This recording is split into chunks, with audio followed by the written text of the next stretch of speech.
specific of managing the frequency of visit, how often each guest returns to the business.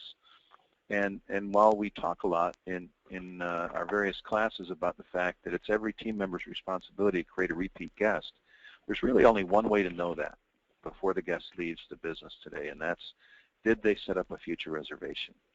There's lots of different things that this is referred to. It's reservation, it's rebooking. We prefer setting up a future reservation, even though it's most commonly understood as rebooking or rescheduling. So you may hear any of those terms throughout the program. So important part is that we're in control of that, and we can either take control or we can just let things happen. The challenge I want to give to all of you, and I'm sure we'll talk about this several times, is that industry statistics prove that if a guest sets up a future reservation today, before they leave the salon, they'll return in approximately 5 weeks. That's optimal. That's what we want. If they don't set up a future reservation today before they leave, they'll return in over 13 weeks. And what that does to frequency of visit is it cuts it from 10 visits per year down to 4 visits per year. And logic would tell you need a lot more people trusting you and coming into your salon in order to fill those chairs at 4 visits a year. Well, so we're going to show those 2 screens in just a moment, but Steve, I also want you to address this conversation about retention. Oh, I love that one because, in fact, we just talked about that a little bit at the Millennium Experience last week. And as many salons and as many salon owners as there are, and as many computer systems as there are, that's how many definitions of retention, a retained guest, there are. You can measure retention in so many different ways that it's absolutely kind of a misnomer. It's certainly not like one that of the quarterback metrics. rating, right, Steve? Right. It's a misnomer as far as using it as a metric for advancing your people. I will say, though, for those of you that are on the Millennium system, there is a really good report to be able to get some insight into if a guest is retained and for how long they're retained. You have set the definitions, and that will be covering in upcoming Millennium classes. Well, and we're going to be going into these next 2 slides in just a moment, but what I struggle with is the retention word can be so skewed by not rescheduling, because you can't retain a guest if there's no room to retain a guest. And that's why I get so frustrated, because we're going to talk about managing the traffic, because it all goes back to making sure that the right guest count is with the right service provider, with the commitment to serve on a very frequent basis. And if we don't do that, it takes a lot more guests, as Steve stated earlier, to be completely committed behind the chair if you're not seeing your guests on a regular basis. Then if your guest, here's the double-edged sword, then if your guest does want to be seen by you and you've committed yourself to many guests, seeing them a few times a year, there's never room for a guest that wants to be seen every 5 weeks. I know that's a little thick the way I said it, but it's absolutely true. And we're going to talk about managing the traffic after Steve goes over these next 2 slides. So I'm going to get you there. All right. And for sake of this conversation, we're going to look pretty much solely at the bottom line, which is in red, and talk you through it real quick. There's figuring a 40-hour work week. And you can put your own numbers to this based on per employee, how many hours they're working, but you need to know this about them, especially the first 5 columns. Okay, and we're also taking into consideration that they're seeing 1 guest per man-hour. That's for every hour they work, they're seeing 1 guest. Now, a new stylist is going to struggle to work up to 1 guest per man-hour. But again, this shows the goal. We have established guests that aren't seeing 1 guest an established hour. Stylist? Yeah. Yes, established stylist. I was working with someone last week that has been a stylist 5 years, behind the chair, she's working 40 hours, and she's averaging 20 customers a week. Now, yes, her average ticket's $100, but she's got a lot of room in her scheduling, her way of doing business that would allow her guest count to increase. Clearly. With that 1.0, it says that we're seeing 40 guests per week. In a 50-week year, I know it's 52, but we're going to say 50 here because of time off and the math is easier. It's so much easier. On 52, I get messed up. So that means 2,000 total guests can be seen under that scenario. If we see a guest for 10 visits, that's every 5 weeks, we need 200 guests to be fully scheduled behind the chair. Now, I get excited about that, and that's something that we talk to our future professionals about in the schools. I think everybody should start their career knowing what does it take to be fully scheduled behind the chair, and it shouldn't just be this folklore that's passed along that says, oh, you got to pay the price. Certainly they have to pay the price, but let's let them know what what it means to be fully scheduled. It's not having a waiting list. It's not having that quote 6 weeks every out. 30 minutes. Every 30 minutes we see a guest, or a 6-week waiting list. It's 200 guests that come in regularly. 10 visits per year will fill that stylist schedule. And again, the ones who are capable of affecting that, who are capable of creating the dialogue and the disciplines, which we'll talk about, are the ones that will get fully scheduled the most quickly. It shouldn't take 5 years. It shouldn't take 3 years. Well, if it is, something's wrong with the stylist. Yeah, it's just change something. Absolutely. So right next to it is the example of if they came in once every 13 weeks, that's 4 visits a year. Now you go from needing 200 people to needing 500 people.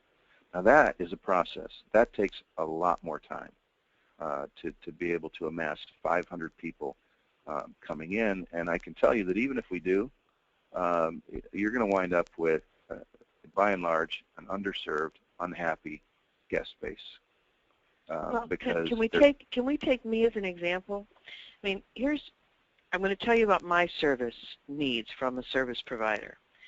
Because of needing to have color every 3 weeks, and we won't go into specifics on that. I just need to have Gray color hair. every 3 weeks, thank you, and a haircut every 6. So every 3 I'm getting color, every 6 I'm getting cut in color.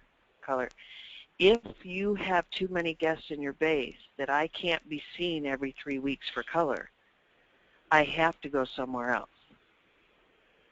And so what happens is the clock becomes more important than the guest count.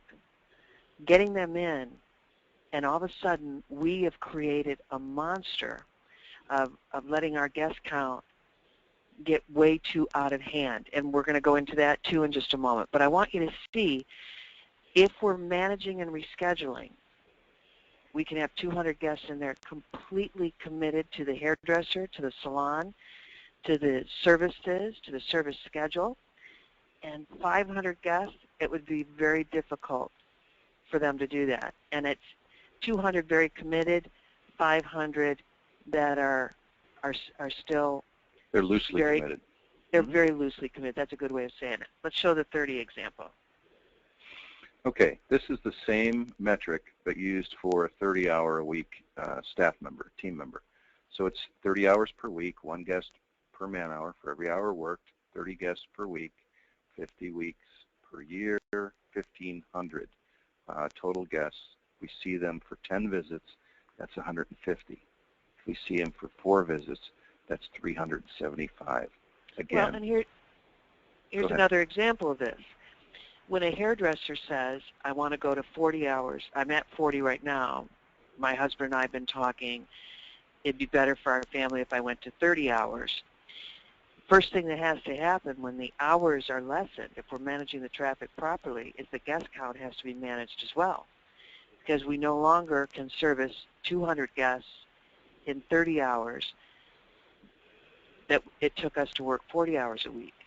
So no one thinks about or no one manages the traffic with this kind of discipline, and that's where we're going to go next. Mm-hmm. And you know what? Just one thing that's kind of new that I've thought about relative to these charts, and that is that the first place you're going to notice whether you have an issue here is look at your Saturdays and your Thursday evenings, because by and large, if you've got a stylist that is not setting up future reservations today with their dedicated guests, those prime time, those premium hours are going to be filled with, quote, salon guests or people overflow from other chairs or brand new people trying the salon. Those will fill up first with guests that are not their own. So you'll see them as new guests, or you'll see them over as and salon over again. guests Yep. over and over again on the premium days. And then those are the same people that are scrambling to fit in their existing guests within the rest of the week. So that's kind of how the business, through stress, talks back to you, the owner, as to whether or not we're doing the right thing here with rescheduling and we got the right guest counts. So when you look at managing the traffic of every hairdresser and service provider on staff, you have to ask yourself, is there room for a guest to be committed to this hairdresser? And the two things that you as an owner or you as an individual hairdresser needs to partner with the owner on is it's your job to know and the owner's job to protect. There's a great line that we always say is our job as owners is to manage the talent. It's our staff's job to manage the effort. Now, in this, we can push them right out of customer loyalty. We can push them away from customer loyalty. They start not wanting to reschedule because of the amount of guests that say, it's been really difficult to get in with you. And they say, look, I don't know what to say, so I'm just going to stop rescheduling everyone. We had a class one time in a very, very progressive salon, very busy. One of the hairdressers who was making 6 figures a year raised her hand and said, I am so embarrassed to tell you and Steve this, but I don't reschedule any of my guests because I don't have to. The salon will fill my chair just merely because of the success of the salon. So I don't reschedule anyone. I don't have to work that hard, and I make 6 figures, and I don't care who sits in my chair. Think about what that says when you're trying to grow a business. And it means that, I think that's kind of sometimes where we encourage everyone to go to anyone. Well, it's because there's usually too many guests committed for me to be able to find the spot with the one I want best. Steve, do you want to elaborate on that? Well, I think that's fair. It's fair to say that the people who are in demand are going to be the one who, if they don't manage their time, they're going to fill up with new guests constantly. But if they and they may not have room to take those new guests, and it forces their existing guests on our brand new stylists. And if you're in a tiered pricing structure, it can kind of screw things up. Well, I think go ahead. Go ahead. Well, I think what also takes place here is when there's enough guests for someone to be completely scheduled in the salon, we have to be able to, under the word protect, is to say, Steve is no longer accepting new guests in the salon. He's fully committed. And some of you might just say, oh my gosh, I never could do that. Well, it's at the risk of you creating a base. Let's look at this again. It's at the risk of you locking in 150 people that will be completely committed to the organization. And you're going to have to do the 375s over and over and over again, and you're going to see customers come in and customers go because there's not room for them to be serviced. Our job, forcing it to take place. Well, we are, and I think that one of the things that you should be looking at every 90 days to 120 days, probably 3 times a year, is the traffic of the service provider. Now, I don't know the report names of all your softwares, but you want to know their last activity date and how many guests are past due, or if you phone them. So many people want to say, I mean, this is kind of funny, we've missed you, we've missed you. Well, we've missed you, but they could look back and say, hey, we tried to call and there was no room for me. Mm. Can you imagine also, getting a note saying, we've missed you, we want you in the salon, where have you been? And they say, you're too busy for me. What would your response be then? And also, if we're looking at this guest count, we're obviously, when we say totally committed, that is committed to multiple services within the salon as well. And so if we're looking at that, it's possible to retain a guest or to keep them coming for their haircut and lose them for their color or vice versa. And so it's also managing that frequency of visit Per service. for all the, per service that guest enjoys. So how do we protect that? Remember, it's our job to know. We've got to meet with that hairdresser. And one of the things that we encourage is those one-on-ones of talking about their base, talking about their guest counts, and going through it. Now, do people pass on? Yes. Do they move, relocated? Yes. Do they go to another salon for some reason? Yes, we understand that, but that's not the majority of the base. And there's probably usually what we see is 10 to 15%. 10% might be our shifts during the year in our traffic. For the most part, it's trying to be committed and it's trying to be solid. Our job is to make sure that the clock is not more important than the guest commitment that we've said that we're here to take care of you and creating lifelong relationships. The front desk team and everyone should know how many guests are allocated per service provider. Our job to protect. And well, this and is not. There's also an unspoken thing that says that we're also looking at good data, and so really has to be a strong system at the front desk, the service desk as well, so that we are classifying these guests and we're taking the time to make sure that the information we're putting in is clean and accurate. I agree with that. Now, here's this next question. Do you allow your team to push their service beyond their means? How does this present itself? Well, certainly squeeze-ins will push their service beyond their means. But how does this present itself? Usually it's with guest count. Are there too many in there? See, what a hairdresser has a difficult time understanding is Steve Cowan recommends Jane Doe, but there's no room for Jane Doe. The hairdresser thinks, oh my gosh, that's my client, Steve Cowan. I have to take Jane Doe. But if there's no room for it, all it's doing is creating a bad reputation for the business long term. So I go there, let's say I'm Jane Doe, and I go there, and I love it. At the end, I say, great, I need to see you in 3 weeks. Me, the customer, saying, great, I need to be back here in 3 weeks, and I need a haircut in 6, and color again. Oh, she's on a wait list. See, we should have never even teased me for that first visit if there's no room for me to be able to come back. That's what people don't understand. The clock or getting them in is a one-time shot. But are you committed as a salon to have lifelong relationships, and is there room to take guests every 5 or 6 weeks in my case, or every 3? Now, how does this present itself?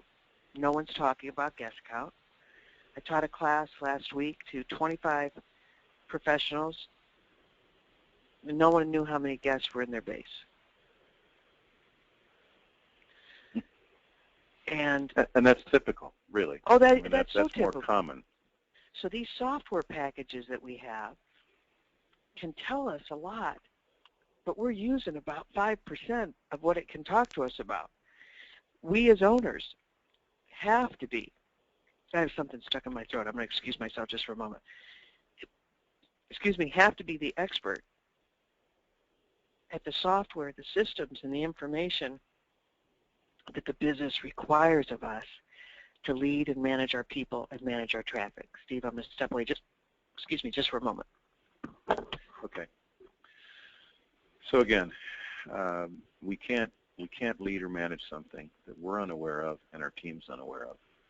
So we need to find out from our software manufacturers where, in fact, things like this live, where we can see a customer count.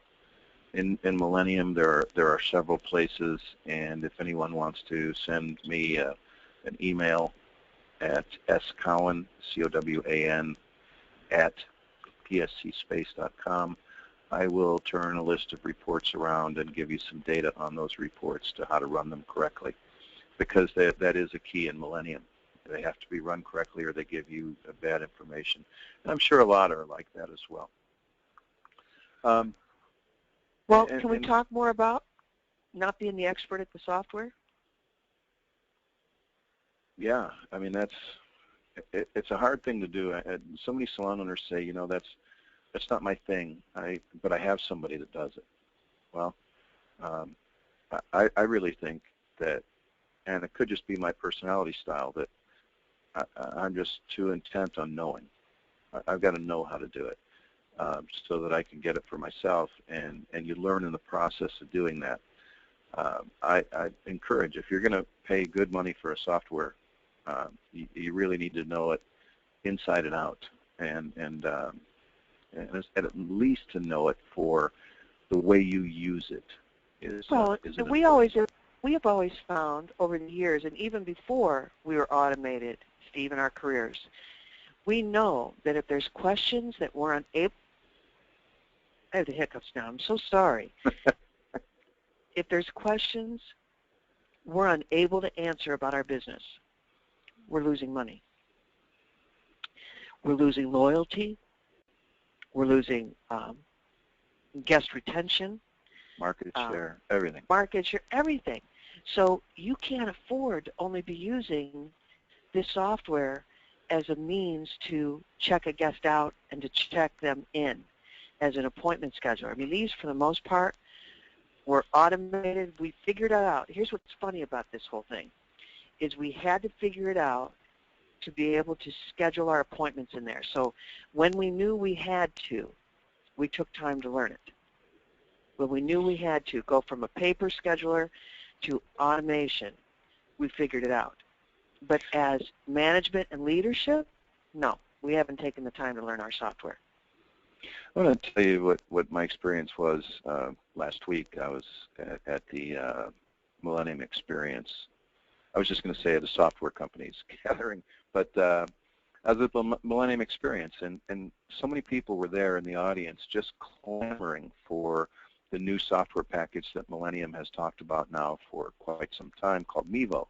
And I'll refer to that in the story as a shiny penny, or the new toy. Everybody wanted that shiny penny, a new toy. They were all there. They just, that's what they wanted. It's the classes they wanted to go to. And as it is, Mevo is not really ready for salon consumption. It's probably, in our own personal application, it's probably at least a year away from being ready for use by our companies and by most salons. But there's this wonderful software package called Millennium that's already involved in their salons. And as people would ask questions from stage, how many of you are using this feature? How many of you are using that feature? How many of you are using this feature?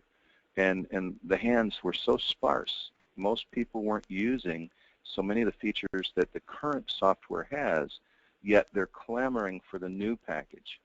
And I just wanted to say that I sat through a conversion class on how to go to the new package, and basically before we go to the new package, we have to clean up the existing Millennium software that we have. Yeah. So we don't want to bring bad data in.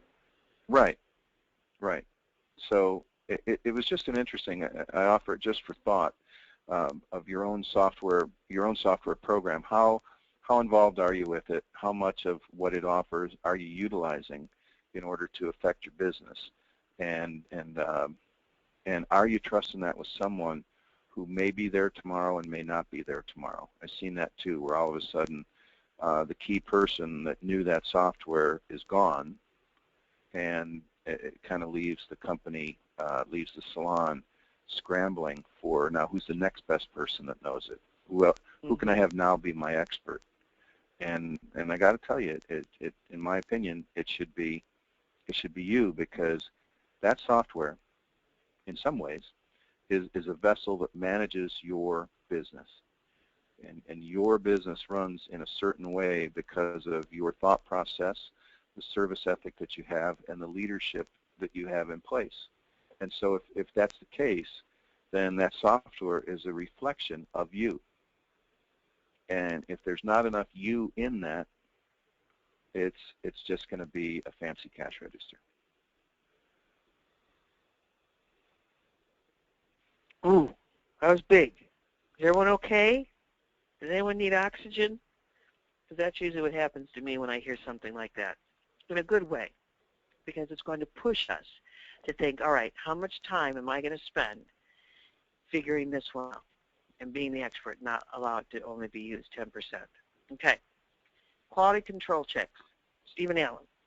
Numbers are in place. Numbers in business are in place to influence behavior. This is kind of another thing that that I said in my class, that I can't tell you how much that I absolutely believe in this. Numbers in business are in place to influence behavior. It's not just about the cash register. It's not just about the checkbook balance.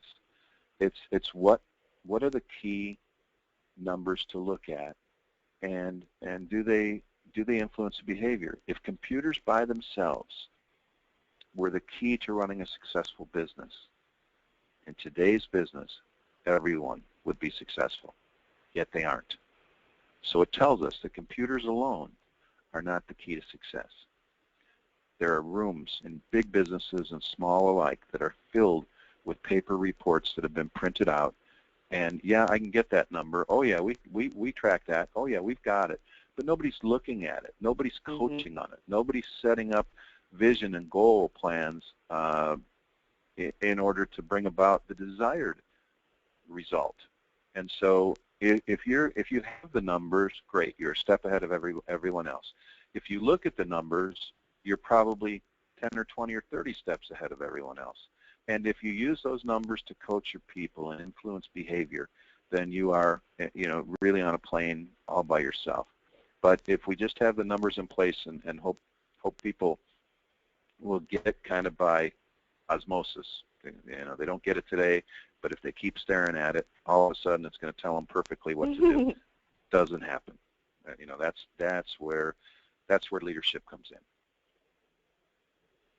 So when we look at, if the dollar per guest, when we look at these quality control checks, you're not going to see on here, her clients love her. They bring her gifts. She's really busy. I mean, I know that's a factor, but our quality control checks, I mean, we don't watch baseball and they say he's the fan's favorite. They look at and they talk about his stats. So when we look at our quality control checks, we know it's the service dollar per guest. Are they upselling the menu? Are they able to do other things? What's that dollar per guest? What's that take-home dollar per guest? And what is that reschedule percentage? And really the other quality control check that the hairdresser doesn't manage, that the owner has to manage, is guest count, allocated guest count. And when we look at that rescheduling percentage, once again, that probably is the one that's neglected the most or looked at the least. Well, and another thing that I think we need to take a look at is to reschedule. All of these need to be looked at either per level or per person. And I think per person. But then you can temper them by benchmarks set at the level that they are. I was talking to a salon last week, and they had, just for sake of example, they had 4 really established hairdressers, and they had 3 newbies. And so, I mean, newbie less than a year. And so when we talked about what is your percentage of reschedule or future reservations, so we're very, very, very high. We average in the upper 80%. I said, okay, here's what we need to do. We need to look at it per stylist, because I would expect the 4 of you that are the most in demand, the people that have been doing this the longest, I would expect you to be in the high 90s. And you probably are. And because of your guest count, you are overshadowing and creating a high number for the salon, which is a great thing. But if we're truly committed to bringing these new hires along and teaching them, I mean, basically what we see in a salon is the people that get it and that reschedule kind of on autopilot, and then the people that don't, the people that are struggling with it at one level. There's all different reasons why people struggle with this, but new people especially struggle with it. So we've got to look at that, and that's something that we coach at that level on a regular basis. All right, so where are we at? When we look at service dollar per guest, you look at the price of your base haircut price service and the different levels that are in place. So let's say $40, $50, $60, or $20, $30, $40, $20, $25, $30. When we're looking at the dollar per guest, we need to take into consideration that base price, and then we encourage all the other services to be a la carte. So if we're upselling the menu and our guests are enjoying more services, the service dollar per guest should be increasing. And at every level is that you are at a higher level in the salon, it should be easier to upsell the menu. The take-home dollar is pretty much the same. So let me give you some examples. If someone's at a $20 haircut, they might only be able to do haircuts for the most part. They haven't mastered the chemical side of their service yet. They're more comfortable talking about haircuts. In fact, a lot of times we'll start the new hairdressers out doing men, children, easier cuts in the salon.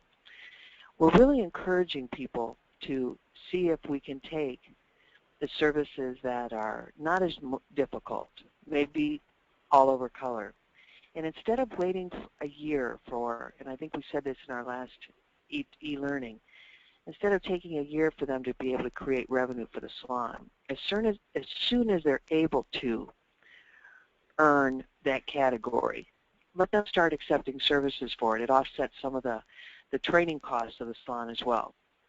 Now, the service dollar per guest, if we're always just the price of a haircut and you see them doing a lot of color, either they're discounting a whole lot, or they're not doing haircuts, or they're just doing all over colors, but something's not making sense. If they're doing color and their base service is the price of a haircut, you need to dig deeper on that, because that doesn't make sense. So let's say that their base haircut price is $20.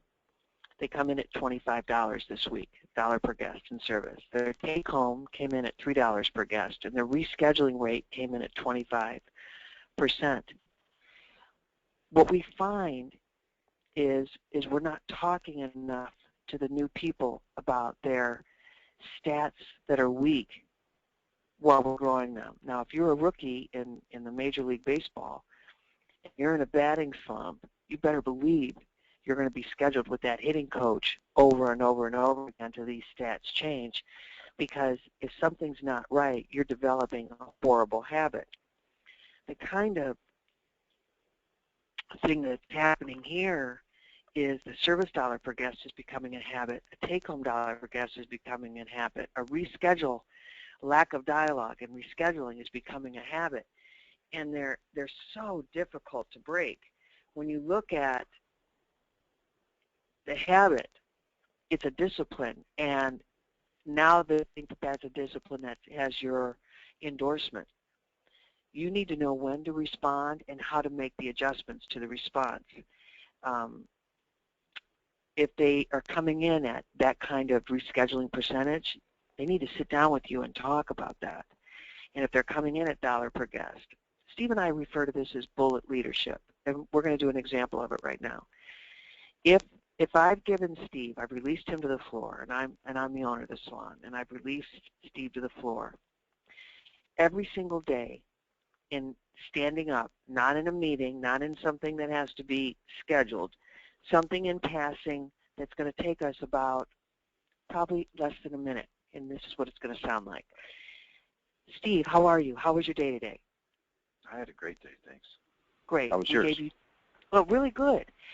I was just told by the front desk that we gave you 3 new guests today. Can you talk me through what happened with them? Sure. Boy, I was so busy with them today. It was exciting. I had what was her name again? I think it was Julie was my first. Yes, it was Julie.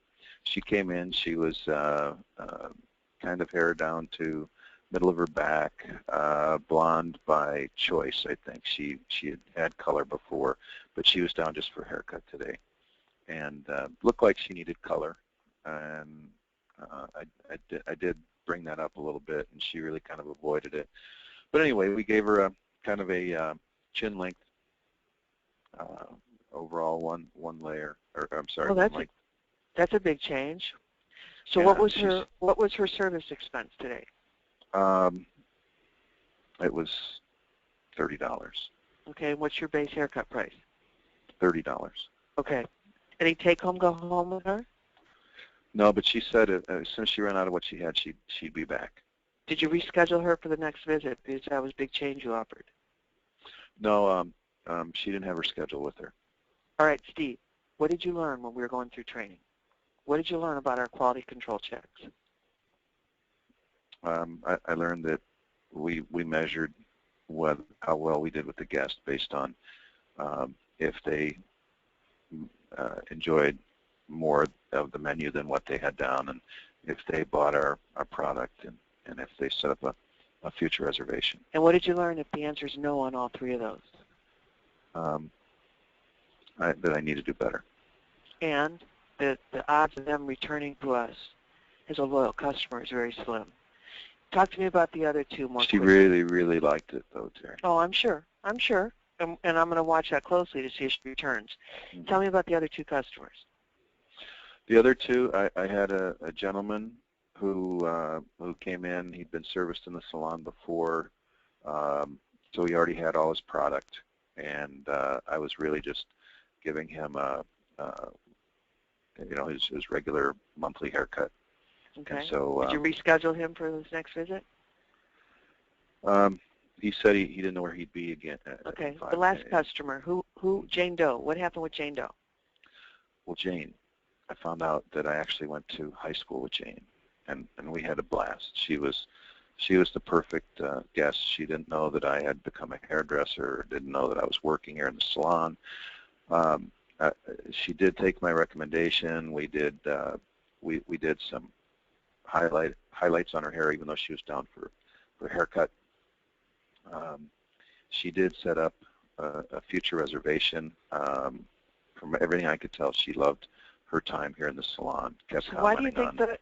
Why do you think that one went so well versus the other 2 were all no's? Were you more comfortable? She was so cute. And were you free to give your recommendation? Yes. Okay. Now, let's jump ahead. After doing that, which took way too long, that was painful, and it's going to be painful on the first one. Let's jump ahead 6 weeks. After doing this, well, let's jump ahead 2 weeks. After doing this every day. And now I'm going to meet with Steve. All right? Steve, how are you? Doing great. Great. Tell me about the 2 customers we gave you today, Cheryl Bell, Kim Albert. Tell me about them. All right. Cheryl came in. She was down for a haircut, but I was able to do some additional highlights. She set up her next reservation, and she took our Ultimate Color Repair, the trio, home with her today. Good for you. Good for you. Congratulations. What about Kim Albert? Kim Albert, she's a character, and she has great looking blonde, and I've got to say that she also was willing to. We made a difference in the length of her hair, the texture, what she was doing, what she was wearing. She also set up a future reservation. Tipped very. Oh, I shouldn't say that. She did set up a future reservation, and she took the entire product recommendation that I had for her. Great. Well done, Steve.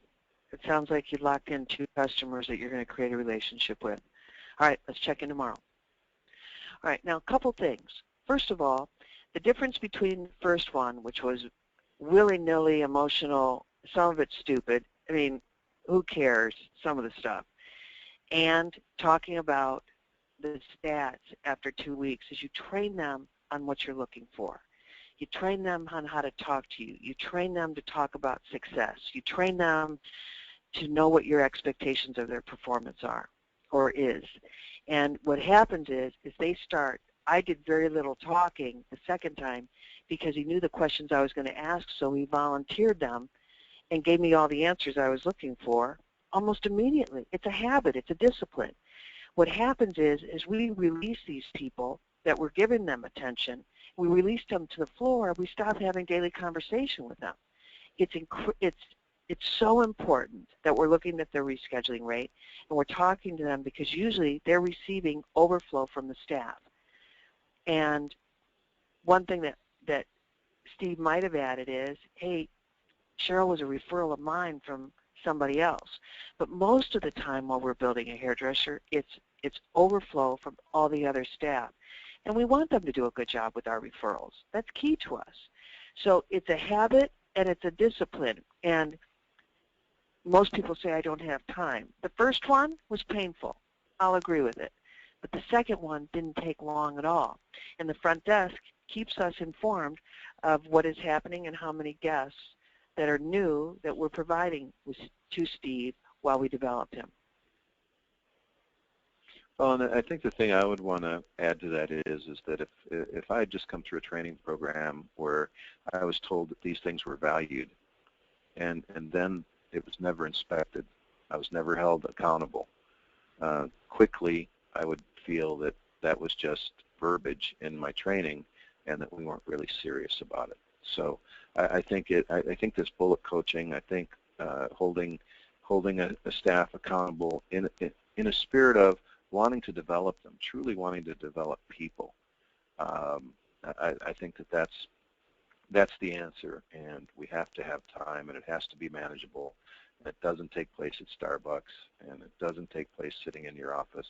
We call it bullet leadership because it can take place anywhere in the salon, standing on our feet, away from the guest floor, and we can get that feedback, and we can coach accordingly. Well, I think you just touched on something really, really good. I think that we tell them, now, congratulations, we're releasing you to the floor. We have a great celebration. The salon is proud to introduce Steve Cowan. He is now part of our design team, and he's accepting new guests, blah, blah, blah. Okay, good. Steve, this is what you can expect from me every day as your leader is we'll be talking about what happens with the guests that we're placing you in the chair, and you'll be held accountable to communicate those standards to us. Either you're meeting them, exceeding them, or we need to work on them. And we can put people back in training. I mean, how many guests, that first conversation, how many times would I continue to give him new guests over and over again if the answer is no, no, no, no, no, no, no, no, no? At some point, he's got to go back into training, right? And in Major League Baseball, you might be sent back down to the minors for a while till you get your game back and then earn your way back up. So performance is an expectation of really, really good things. It's not, performance isn't an expectation of working 8 hours. There's a big difference between performance. And we like to call that confusing productivity with activity. Are you producing a result, or are you just standing around thinking something's going to be different? Okay, here's the terrible truths. The terrible truths about rescheduling is we've usually created the problem ourselves. I think Steve started this conversation off today by saying that there's enough guests in your base for the salon to be very, very successful. And what we're also going to add to that is there's probably too many guests in the base for the salon to be successful. Because if you're not rescheduling, remember, it's like having a square peg in a round hole or trying to make a square peg fit. You cannot take 400 people that need to be seen 5 times or every 5 weeks, 10 times a year, and fit them in to someone who's only able to see 40 guests. We already proved that. Now, the goal is some of you might say, gosh, I wish I would have known this when I first started. Yes, I have too many guests in my career, clearly. I'm not making any sense today. This is Monday, and I'm really screwing up everything I'm saying. But what I meant to say is clearly that you can start now with where you're at and take a look at your guest base, highlight the ones you absolutely would never want to lose, and get that to that manageable number and seeing, I want to get them in every 5 weeks. Now, there's some people that can go a little bit longer. There's some people like me that have to be in every 3. So taking a look at it and highlighting it and locking it in, maybe we turn some of those guests over to other people and say, I've done a disservice. I have too many guests to be successful.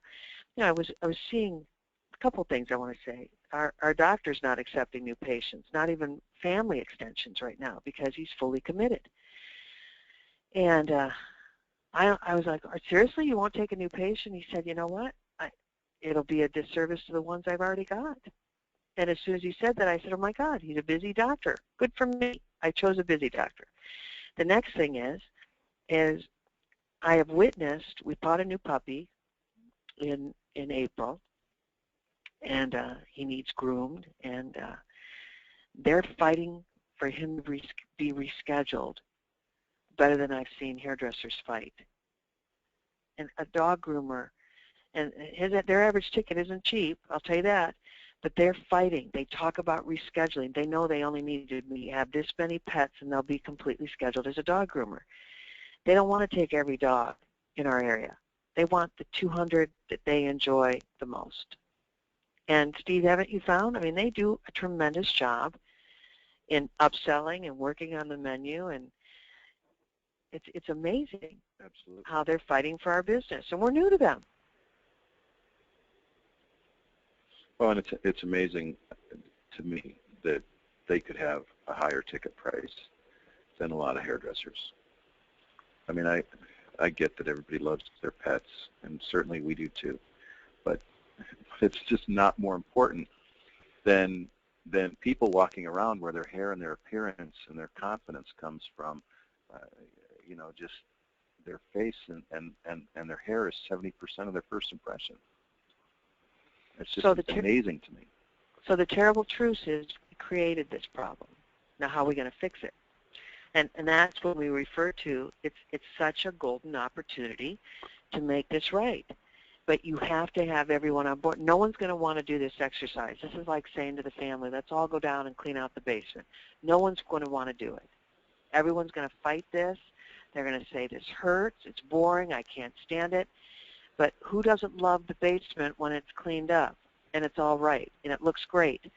That's what happens here when your bases are cleaned up and you look at every customer allocated and you see when were they in last? Are they committed to this hairdresser? Do we need to move them to someone else?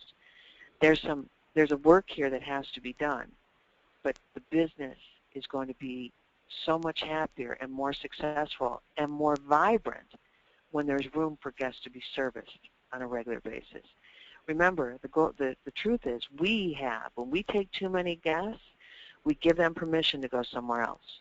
We create that. We create that bottleneck in our own businesses.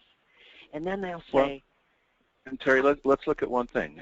You know, they say that 7 out of 10 guests leave one salon and go to another because they didn't feel important in the salon they were currently going to. Now stop and think about that. If we haven't got a way to fit that guest in, if we're not asking them to come back, that's not making them feel important. We invite people back and they feel important to have been invited back. We have time to spend with people and they feel important because we show our time to them. And you know, it's no secret. It correlates. 7 out of 10 don't feel important in the salon that they went to. That is a golden opportunity. Absolutely. All right, Steve, let's go into dialogue. Okay. So I liken dialogue to also when Terry talked about the fact that this requires discipline. There are 3 key times at least that I think that dialogue and the opportunity to talk about setting up a future reservation exists. The first is when we're walking back to our chair with the guest. So we just greeted them in the front. We're walking back with them, not in front of them, hoping they'll follow, but with them. And we just make a real easy small talk in, and we say this. We say, have you ever tried to schedule an appointment with me and had a difficult time? They're going to say yes or no. We're deliberately asking a yes or no question. They're going to either say yes, as a matter of fact, I had a terrible time this time. I needed to be here 2 weeks ago. Or they're going to say no. In fact, I called this morning, got in today. And that's probably the biggest fear of everyone from even opening the topic, that they're going to say, no, it was simple. I just called and got in right away. But in reality, we're ready for either one. If they say no, let's take the hard one first. They say, no, I called this morning and I got in today. I would look at them and I'd say, Terry, the reason I brought it up is that many of my guests are saying it's more and more difficult to schedule time with me. Today before you leave, so that I'm sure I don't let you down, I'll work with you to set up your next reservation. And I'm done with it. At that point, I'm done with it. And so sit down, go through the image profile or consultation. Oh, I wanted to give you the yes. I'm sorry. If they say yes, as a matter of fact, I need to be here 2 weeks ago, what I would say to them is, gosh, Terry, that's on me. Today, before you leave, I'll make sure we set aside time for your next reservation so that I'm sure I'm here when you need me. And then we sit down. So you've got the yes or the no. The yes is, that's on me. We take responsibility for it, and it is on you. Today, before you leave, we'll set up time for your next reservation so that I am sure I'm here when you need me. I think that that's an important way to put it. And then the no, one more time, is that, Terry, the reason I brought this up is that many of my guests are saying it's more and more difficult to schedule time with me. So that I'm sure I'm here when you need me. Let's set up time today before you leave. Done. Now, we go to the consultation image profile. After all is decided and determined, and we talk about exactly what you're going to do today and what the goals are for today, and we settle on texture, dimension, length, shape, etc. You will then review with them and say, based on the shape and length of your hair, I'm going to need to see you again for a future reservation in 5 weeks, or 3 weeks, or 2 weeks, or 1 week. Here's the to me, the almighty no-no when it comes to rescheduling dialogue, and that's, I'll need to see you again in 4 to 6 weeks. It makes it sound unimportant. It makes it sound like there's a range that I can come back and things would be okay. As the professional, I mean, a doctor doesn't say, now I'm sending you home with this antibiotic and you can take anywhere from 1 to 4 pills a day. They tell you specifically what you'll take per day. And I think it's that same thing as the professional behind the chair. Based on the length and shape of your hair, I'll need to see you again in 5 weeks. And you leave alone. Now you go take care of the wash house experience. We go through the cut, the service, the style. We take them through their style consultation again and make the product recommendation for home. And then when we're done, after the reveal, so after that cape comes off, and again, remember one thing, never ask your guests to be more excited about what you just did than you are. After that, we say, and now let's go to the desk, and there's some things we've got to get done before you leave. And you walk up and you take care of their product recommendation. And then you also say, as we talk throughout your visit, Terry, based on what we did today and the length and shape of your hair, I'll need to see you again in 5 weeks.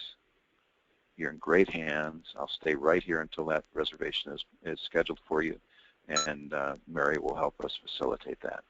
What works best for you, early in the week or later in the week? And you're off and running. Now, I want to give you dialogue just in case the guest says, I don't know where I'll be, or the most common, no, I'll just call in. I'll just call. And what you will say, and I think that works the best, is you say, Terry, it sounds like you've got a schedule that requires a great deal of you, so that I'm sure that I'm here when you need me. Let's set aside time today for your next reservation. should something come up, it's always easier to move you on the schedule than to find a place to squeeze you in. That's fair enough, isn't it? And if they still say no, that's fine. But this is a process of 0 to 200, 200 people that will say yes and that will set up their future reservation. So Steve, can you talk about, I mean, I hate to even bring this up. I had a little surgery, and how serious people take their craft. You said it was one of your best days of your life. I said it was the best date I'd had in a long time. No, you know what I'm talking about. I know exactly. I took Terry in for a minor, let's put it this way, cosmetic surgery, and the doctor came in that morning, and I was in the prep room. She'd already seen the anesthesiologist and all of the people that were necessary, and the doctor came in and said, "Hi, Terry, how are you?" And Terry said, "I'm good. How are you, doctor?" And the doctor said, "I'm not so good." And Terry said, "Why?" And the doctor said, "Because you didn't return phone calls. My office reached out for you 4 times, and you did not return a phone call. You did call the center back to confirm your reservation, but there's some things you also did not get to see this doctor like I'd asked or this doctor like I'd asked. And you have to realize that that my reputation is something that is very, very important, and you're putting me behind the 8 ball here, so we will not be doing your surgery today." Now, Terry, Steve loved it. I loved it because I rarely have a chance to see Terry just blasted away like that. That's not how you're supposed to say it. and I also am a victim of her not calling me back, and so there are certain things I was just cheering right along. I wanted to give her a standing ovation when she left. At the very least, some mild golf clapping. But the point is, just get to the point. The point was she took her time very seriously, and she realized that better to say no and say what I can do is I'll work you in as quickly as I can into my future schedule. However, I won't compromise on these things. Right. And indirectly, it made me, she was right. I mean, what you guys don't know about me is that in the medical arena, I don't hear anything. It sounds like wah, wah, wah, wah, wah, wah, wah, wah. I never hear a doctor. For some reason, maybe I'm overwhelmed or intimidated, but I don't hear anything. So I really didn't hear some of the things that I was required to do. And but I like how seriously she does what she does. And she wasn't going to allow my negligence to compromise what she was going to do that day, period. And she was right. I mean, I have nothing to say but that she was right and that I was wrong in that situation and that I needed to do better and honor her as a professional. And that was the first time I'd ever heard that in about 25 years. Oh, I loved it. Be quiet. He's still just saying the same thing. But it's true.